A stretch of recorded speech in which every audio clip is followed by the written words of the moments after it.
Tudo bem com vocês? Hoje nós vamos dar uma passada aqui.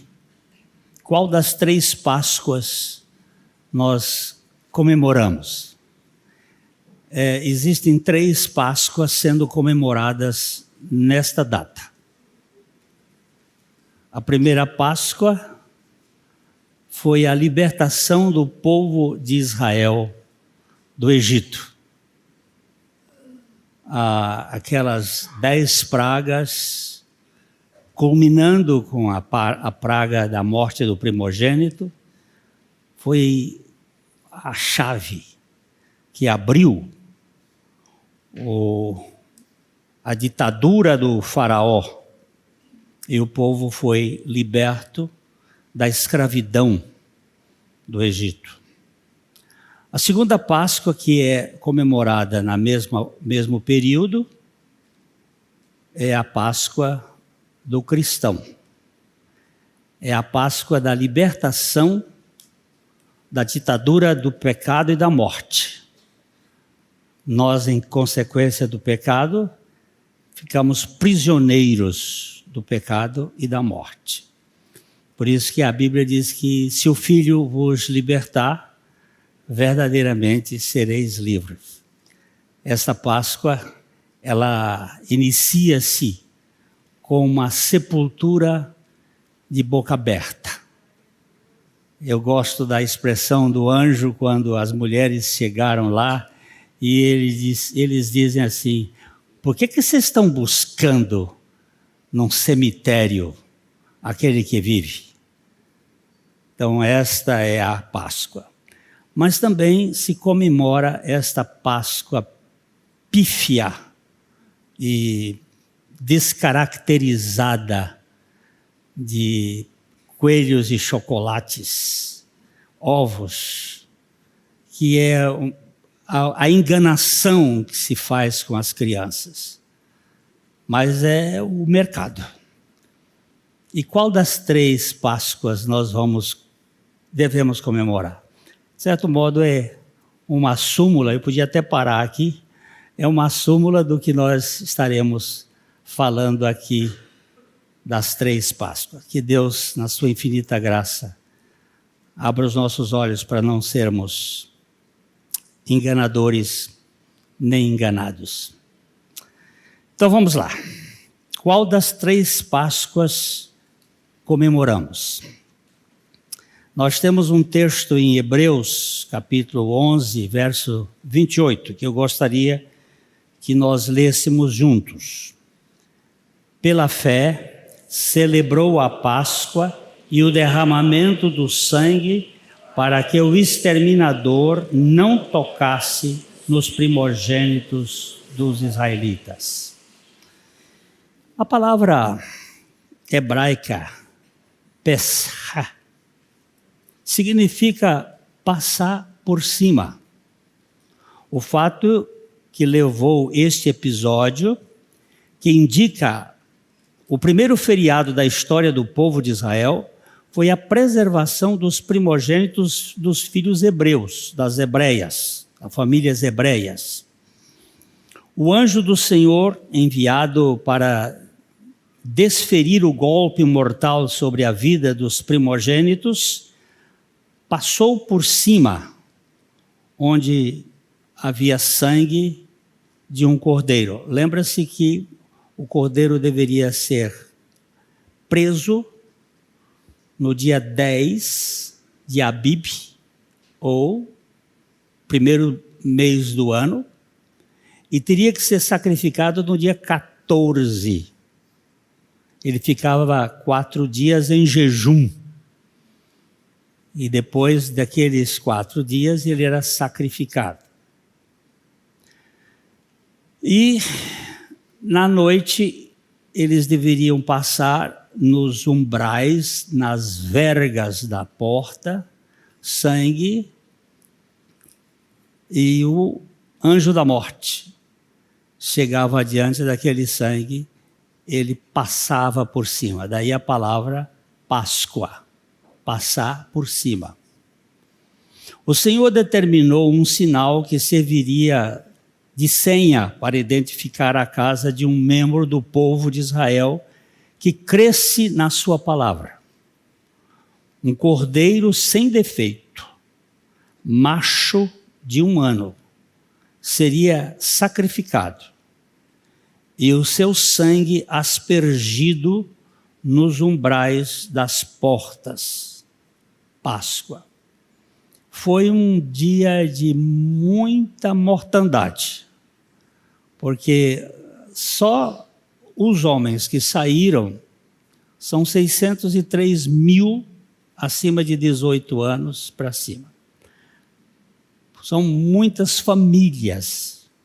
Então foi uma carnificina. Se o cordeiro era grande demais para a família, convidava-se mais algumas famílias para juntar e comer, porque não podia sobrar nem um pedacinho daquela gordura gostosa dos cordeiros. Quem não gosta de cordeiro não sabe que carne boa é a do cordeiro. Mas por que este sacrifício? Por que este sangue nas vergas das portas? Deus não sabia quem era o seu povo? Sim, Ele sabe tudo. Mas o povo precisava exercer a sua fé. Além do que, esse episódio estava apontando para a realidade espiritual do sacrifício pleno do Cordeiro de Deus, que tira o pecado do mundo. Havia mais um propósito na imolação.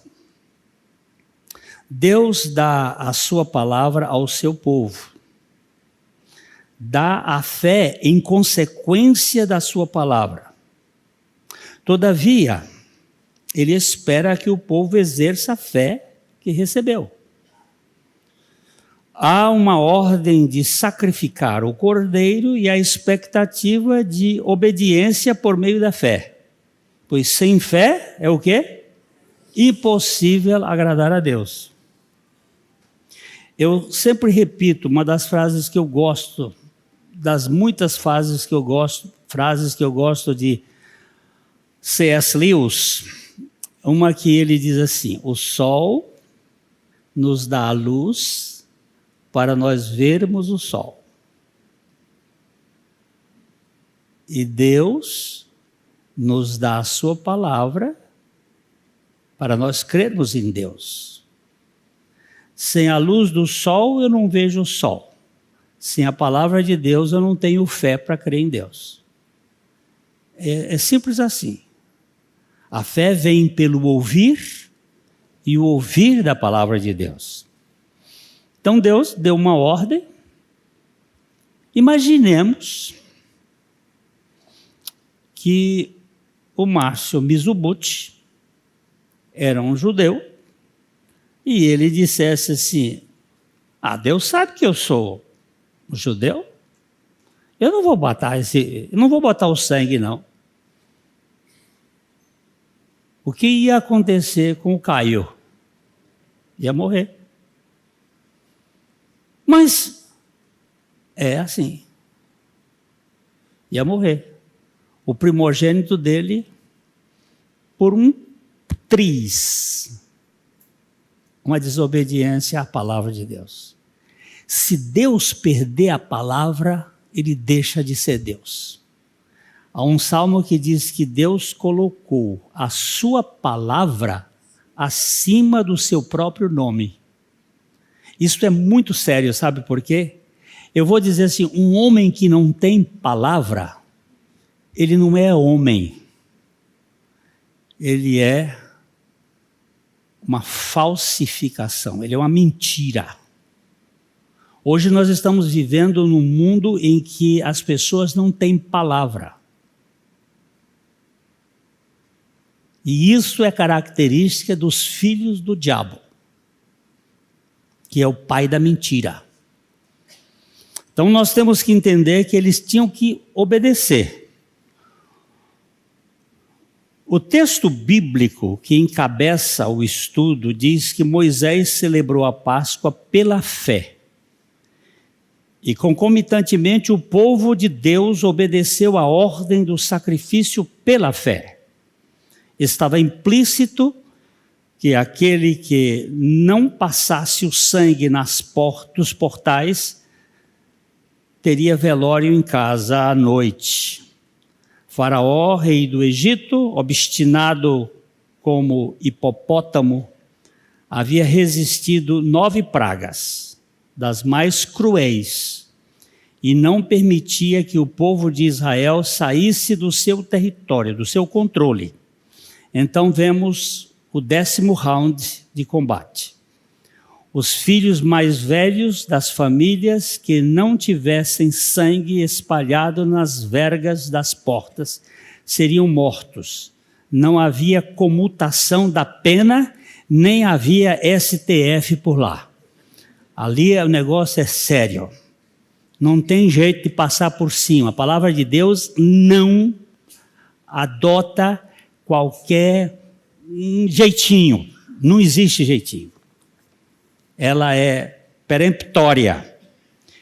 Enquanto o anjo passava por cima da casa marcada com sangue no seu interior, diz a Bíblia, vamos ler aqui Êxodo 12, 8.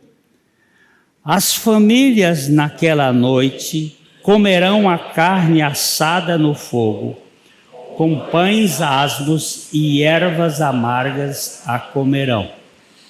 Outra vez nós vamos poder até trabalhar esse texto aqui. Isso é um texto maravilhoso. Por que tinha que ser assim? Mas nós não vamos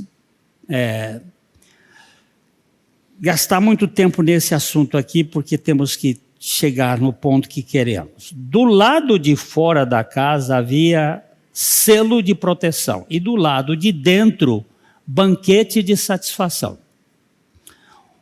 O primogênito viveria. A Páscoa dos judeus é a festa que comemora a libertação do povo hebreu da sua escravatura de mais de 400 anos de domínio egípcio. E talvez a principal festa desse povo, e aconteceu no mês de Abibe, que passou a ser o primeiro mês do ano. No calendário atual dos judeus, fica entre os meses de março e abril. No hemisfério norte, e a saída do inverno e a entrada da primavera. O inverno é sempre visto como uma estação rigorosa associada com a morte, pois tudo está coberto de neve, como se a natureza estivesse morta.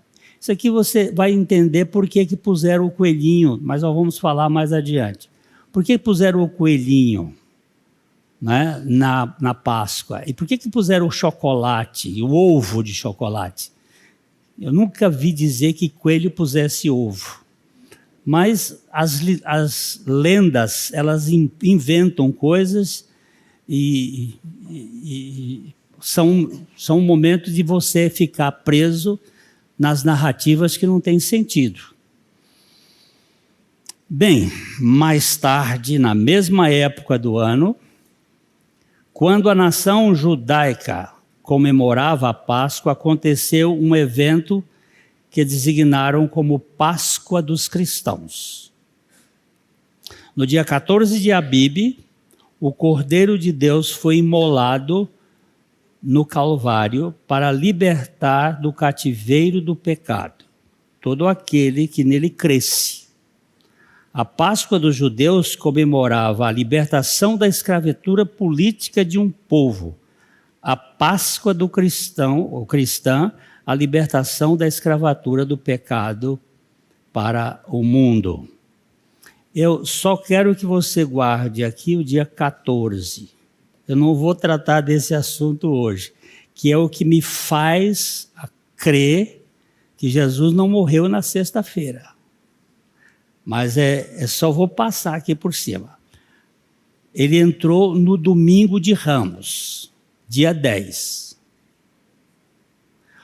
Segunda-feira, que seria o dia seguinte, né? É dia 11. Terça-feira é dia 12. Quarta-feira é dia 13. Quinta-feira é dia 14. Tenho bastante provas, mas eu não vou rachar cabelo de uma história desde 363, ali no concílio de Éfeso, quando eles racharam o cabelo e brigaram. Não vamos criar caso. Pode, quem quiser ficar na sexta-feira, fica, mas eu acho que a sexta-feira da morte de Jesus, do ano 30, foi um dia de jubileu. E o dia do jubileu, segundo João vai dizer assim, e aquele sábado era grande. Nunca vi um sábado maior. Só o sábado grande é o sábado do jubileu, quando completavam-se 49 anos de terra descansando. No 50º ano havia a libertação. Imagina que eu pedi um dinheiro ao Mário Rocha e dei a minha propriedade para ele no ano 30. Porque todo ano do jubileu, a terra volta para o dono. Então, ele tinha o direito de posse da minha propriedade por 20 anos. E ele explorava ali. No dia que completava os 50 anos, ele tinha que devolver a posse para mim. E as famílias de Israel todas tinham posses. Eles não eram donos, eles eram posseiros. Mas a terra ficava na família. Então esse era um dia muito importante. O Hildo ficou meu escravo por causa da dívida. No dia do jubileu, eu tinha que dar a carta de alforria para ele. Era um dia importantíssimo. E pelas contas de alguns homens, inclusive de Newton, do Isaac Newton, Jesus morreu no ano do jubileu. E ali foi o ano da libertação, não só daquelas posses, mas a libertação do povo, a libertação de uma raça, a libertação de todo aquele que crê. Então, por isso que eu sou adepto dessa ideia. A primeira Páscoa era mais restrita, embora estivesse apontando para a segunda em sua abrangência. Enquanto o povo judeu iria comemorar o seu feriado, Jesus disse aos seus discípulos em Mateus 26:2: sabeis que daqui a 2 dias celebrar-se-á a Páscoa, e o Filho do Homem será entregue para ser crucificado. Esta frase aqui, ela vai mostrar que a encarnação de Cristo tinha este propósito. Ele não veio aqui para fazer milagre. Ele fez milagres porque ele estava aqui. Mas ele veio aqui para esta hora. Que hora é essa? É hora da alforria. Como que ele ia alforriar? Ele ia colocar o Valdir no corpo dele, ia crucificar o Valdir juntamente com ele, e na ressurreição ele ia dar uma nova vida para o Valdir. Assim que foi feito. E ele tinha como objetivo nos tirar tanto da religião como do mundo. Quando ele disse: venham a mim todos vocês que estão cansados e sobrecarregados. São duas coisas que cansam e sobrecarregam as pessoas: o mundo e a religião sem vida de Deus. Então aqui ele estava para ser crucificado. O Evangelho tem uma proposta bem mais ampla: a libertação total e eterna do homem, do ser humano. O ser humano, por causa de sua incredulidade, tornou-se escravo do pecado e da morte. Mas a morte de Jesus foi capaz de nos libertar dessa escravidão maligna. Eu estava explicando para as pessoas mais jovens que, para mim, uma das figuras bem que explicam a lagarta e a borboleta. Olha que bichinho terrível a lagarta. Ela come 27 vezes o peso máximo que ela chega em sua vida, que é uma vida de poucos dias. Ela é um animal voraz, ela passa de dia e de noite comendo. Uma roça que é tomada de lagarta, em pouco tempo. Mas por alguma razão que os biólogos não sabem de fato, ela começa a ter ódio de si, porque ela se arrasta, muitas delas queimam, é um bicho asqueroso, feio, mas ela parece que se detesta e começa a cuspir uma adrenalina. Outro dia eu vi uma fazendo esse trabalho lá na minha casa, ela fazendo a sepultura dela, o casulo. E depois de 21 dias, ela surge ali uma outra vida. Não é mais para destruir, não é mais para queimar, não é mais feia, é bonita. Tem umas borboletas que são top. Você olha para elas, dá vontade de dizer assim, vem, pousa aqui no meu braço. Tem gente que tem medo de borboleta. Eu conheço e tive um professor de educação física que tinha pavor de borboleta. Você imagina. Se quisesse ver ele correr da sala, trouxesse uma borboleta para ela. Eu não sei, essas fobias criam, doutora Maura, eu não sei como é que essas porcarias surgem na vida da gente, mas surge. E pessoas, mas um bichinho tão bonitinho. Agora, eu no meu entendimento raso, pequeno, eu vejo a lagarta como sendo a vida de Adão, a vida velha, a vida medíocre, a vida egoísta, a vida ególatra. E a borboleta eu vejo como a vida da ressurreição, a vida de Cristo. Totalmente diferente. Houve uma mudança? Houve uma mudança. É isso que a nossa Páscoa fala. Alguém disse que a história da Páscoa cristã... É aí que eu estou mesmo?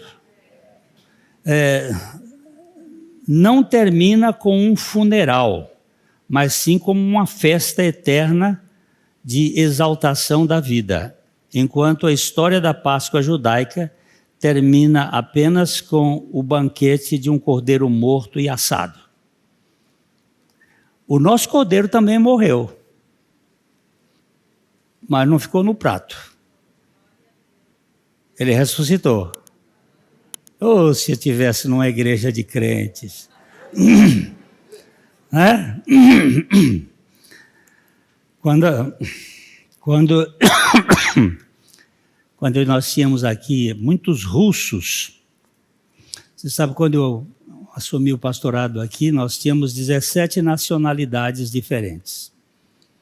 E muitos russos, absarábios, quando chegava no dia da Páscoa, havia uma proliferação de línguas.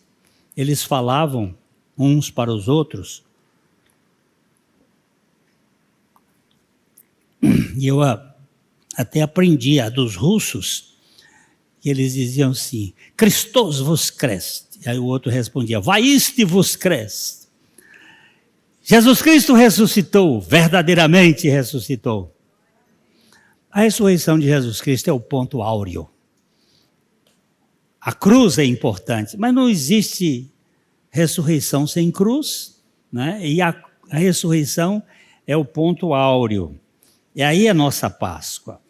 O Novo Testamento é conclusivo quando prega o cordeiro que esteve morto e está vivo. Não um cordeiro que esteve vivo e está morto. A celebração cristã da Páscoa come o pão da vida e bebe o vinho saltitante da alegria. Não se trata tão somente de uma lembrança do passado, mas de uma atualização permanente. Não é apenas comemoração de um evento transitório, mas a encarnação de a realidade espiritual eterna. Paulo, falando da soberba de gente jactanciosa, diz à igreja de Corinto, em 1 Coríntios 5:7, lançar fora o velho fermento, para que estejais nova massa. Não sois de fato sem fermento. Como? Foi imolado. Porém, ele não ficou nos limites da morte. As melhores notícias que o mundo já ouviu vieram de um túmulo vazio. Ele ressuscitou, não está aqui. Se a Páscoa judaica fala da morte de um cordeiro para que os filhos primogênitos não morressem, a Páscoa cristã fala do unigênito do Pai, o Cordeiro de Deus, que se tornou o primogênito dentre os mortos, a fim de nos libertar da tirania do pecado e da morte. Os discípulos de Jesus ficaram cabeça baixa, ficaram deprimidos, desde o pôr do sol. Agora, deixa eu fazer a minha advocacia. Desde o pôr do sol da quinta-feira, todo a manhã a noite da sexta, porque você sabe que os dias não são medidos de dia e noite, mas sim noite e dia. Jesus foi enterrado na tarde de quinta-feira, por volta das 3:00 da tarde. Ficou aquela parte até o pôr do sol, na quinta-feira. Depois ele ficou a noite de sexta, a manhã de sexta, a noite de sábado, a manhã de sábado, a noite de domingo e rompeu-se na manhã de domingo. Ele ficou na tumba, ele estava lá sendo preservado e desde aquele momento, né, os discípulos estavam em depressão profunda.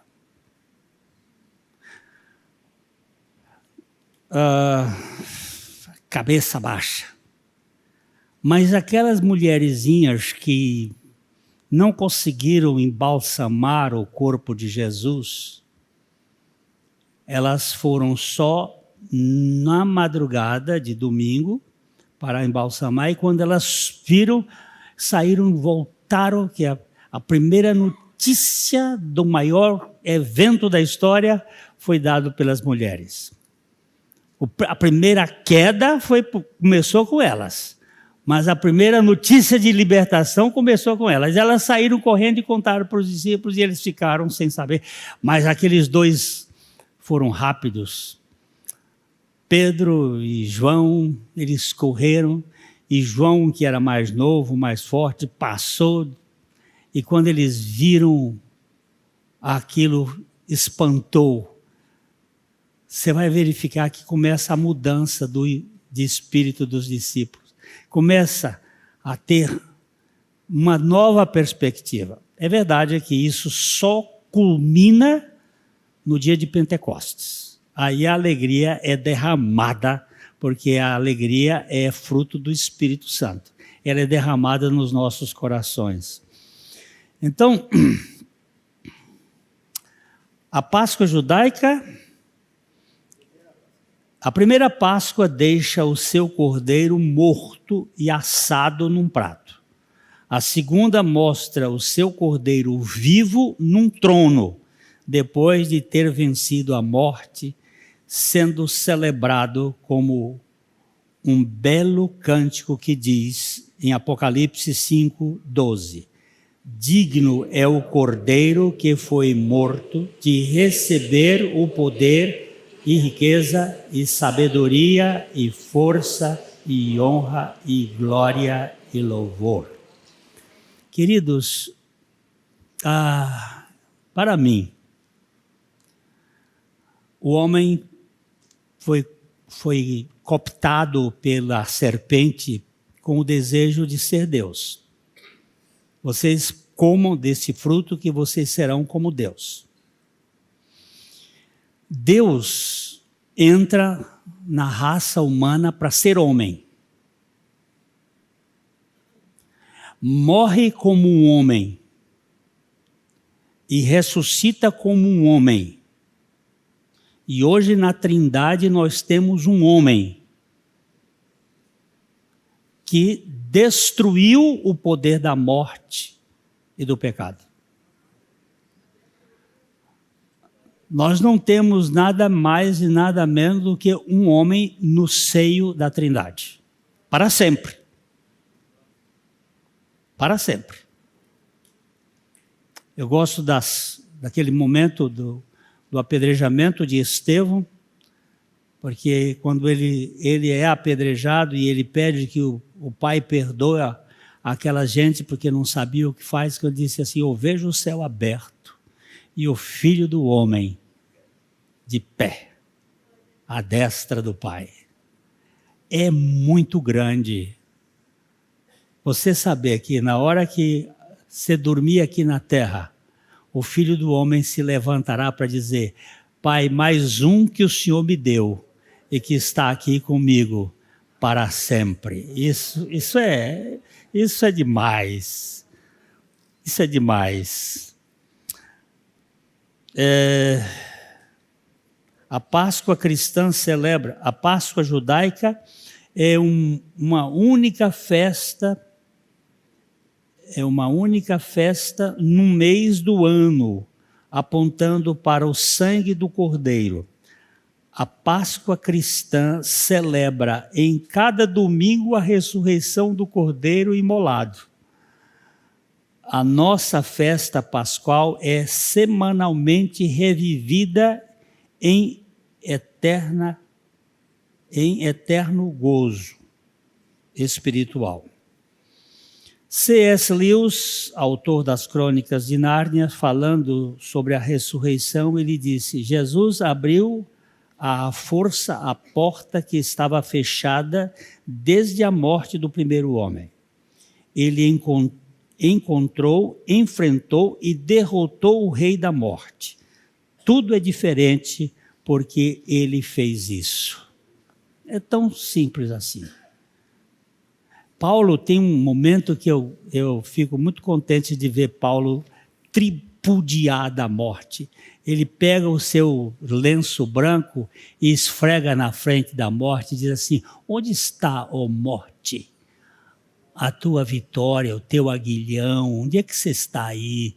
Você perdeu os dentes, você agora só consegue derrubar o sujeito que não crê em Cristo.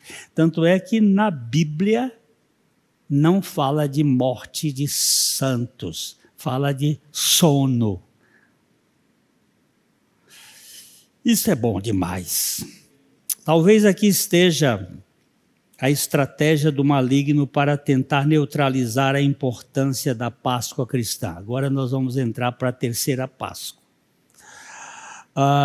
Sabendo que a tumba aberta é o libelo contra o poder do pecado e da morte, um estilo estranho de cristandade foi engendrado com um tipo exótico de Páscoa. Antes do dilúvio, teve uma mistura dos filhos de Deus com as filhas dos homens, gerando uma raça de soberbos. Após o dilúvio, a semente exótica se evidencia na família de Cão, mas precisamente em Nimrod, no meio de do povo de Israel, houve um populacho que saiu com o povo para Canaã. Mais tarde surge um misto de judaísmo com cristianismo, e por aí vai a miscigenação. Sempre na história do povo de Deus se vê esse estilo de gente misturada, que importa as culturas exóticas para a congregação do povo do Senhor. Com o imperador Constantino, as portas do Império Romano se abriram para a igreja e as portas da igreja se escancararam para o paganismo. Uma enxurrada de idolatria se derramou sobre o curso da história eclesiástica e de lá para cá nós vemos as coisas mais exóticas e estranhas tomando conta da vivência do culto da igreja cristã. Exótico é algo de fora que foi plantado no culto cristão. Por exemplo, Astarote, a deusa sírio-fenícia, ou Ishtar, entre os assírios, que acabou se convertendo em Easter, a Páscoa, na cultura cristã de língua inglesa. Isso é típico de caldeamento das doutrinas. Como é que se chama Páscoa em inglês? Happy Easter. Easter é Astarote, a deusa Sidônia, a deusa que entrou em Israel principalmente por Jezabel e Acabe, e que acabou com a história do povo, gerando toda forma de idolatria. Aí começam entrando as coisas. Essas misturas. Balaão, domingo passado nós lemos aqui uns textos de Balaão. Balaão foi um dos responsáveis por jogar a mistura. E a gente come gato por lebre. A gente acaba recebendo essas influências que são extremamente deletérias. Por que isto? De onde veio isto? Eu tenho uma ojeriza por aquele velho de roupa vermelha. A vontade que eu tenho de pegar ele de pau. Porque isso engana as crianças ficam iludidas com aquele paspalho, aquele palerma, aquele pancrácio. Pensa num velhinho que eu detesto. Porque isso fica toda criança iludida com essas coisas. E é difícil desmanchar esses nós perversos.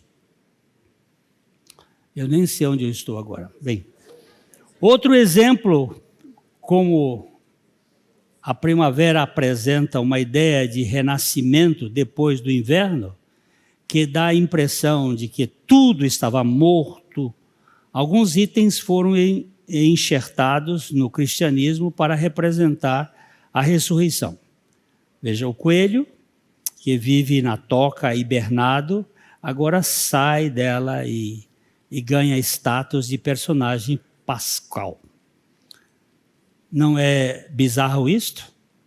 O cordeiro de um ano ao Cordeiro de Deus, que tira o pecado do mundo, tem lógica.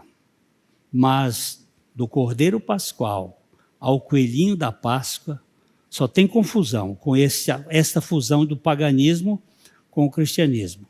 Esta é uma exótica aberração da mescla de cultos. Vai misturando e aí... todo pai aqui sai comprando ovo de Páscoa, esconde não sei onde, bota colar. Vai, meu filho, isso aí é criar uma cultura que vai sendo deturpada com o tempo. E nós fomos fazendo isso. Mas não tem nada. Isso aqui não tem efeito, não tem nada. Você vai ver. E eu estou vendo até com os meus netos. Estou falando aqui, vocês estão escutando. O ovo é outro elemento que representa a ressurreição, a vida que surge da casca como se fosse uma tumba. E como o tempo foi transformado em ovo de chocolate pelo hábil comércio para adocicar a boca de ingênuos e gulosos, enganando as criancinhas. Agora eu estive aquela clínica de tratamento, no sábado lá não tem, eles são adventistas, e lá no sábado não tem atividade. Nós resolvemos dar um passeio lá por Curitiba e fomos a um museu húngaro. E a quantidade de ovos de galinha pintados com arte, tão bonitinhos, eu acho bonito, mas eu não posso comparar o ovo de Páscoa e com Jesus Cristo, com a Páscoa de Jesus Cristo. Pode fazer seu ovo lá e até botar para enfeitar, mas o que você precisa, e eu preciso, é de conhecer quem foi Jesus, o que ele fez e o que ele faz nas nossas vidas. É ridículo, mas é isso que tem comemorado como sendo a Páscoa cristã em muitas igrejas. Eu tenho apanhado aqui durante muito tempo, viu? Para tirar aquela árvore de Natal daqui, foi um Deus nos acuda. Mas eu não vou por força nem por violência, mas vou devagar. Toda vez que eu tenho chance, eu meto o cacete neles. Meto o machado nesse pau. Mas mas nós vamos ter profecia aqui em cima do assunto. Muito bem. Nada pode ser mais absurdo do que ver coelho pondo ovos e ainda de chocolate. Mas é deste modo que representam a deusa da fertilidade Easter, ou Ostera, a mulher que tem ovos nas mãos enquanto cultiva o coelho fértil, símbolo símbolo sutil da sua sexualidade. Se eu fosse contar aqui as lendas que estão por trás disso aqui, dá para arrepiar os cabelos do monge de pedra. E agora, qual dessas 3 Páscoas nós vamos comemorar, vamos passar por cima, comemorando? A primeira, a sombra da realidade. A segunda, a realidade espiritual. Ou a última, pura ficção. Que Deus nos dê graça de não sermos enganados por ninguém. Pode dar chocolate para os seus filhos, mas não diga que é Páscoa. É melhor que você dê chocolate em outras ocasiões, para não fazer qualquer ligação. Eu fiz ontem um casamento, um pouco diferente, mas um casamento. E eu citei uma frase de Regina Brett, a escritora, jornalista americana. Ela fez uma coleção de frases muito interessantes. Ela morreu depois de 90 anos e uma das frases dela é o seguinte: a vida não é justa, mas ainda assim é boa. A vida é curta, por isso vamos viver adequadamente bem. A vida, na vida, quando a questão é chocolate, não adianta discutir. O que ela quis dizer é que quando você tem um vício, desejo, não adianta discutir. Tem que ter algo maior. E tem uma outra frase que ela diz assim: a vida pode mudar num piscar de olhos. Mas não se preocupa. Deus não pisca. Ele está sempre acordado. Que Deus nos dê a condição de viver na dependência do Senhor. Né? Feliz Páscoa da Ressurreição.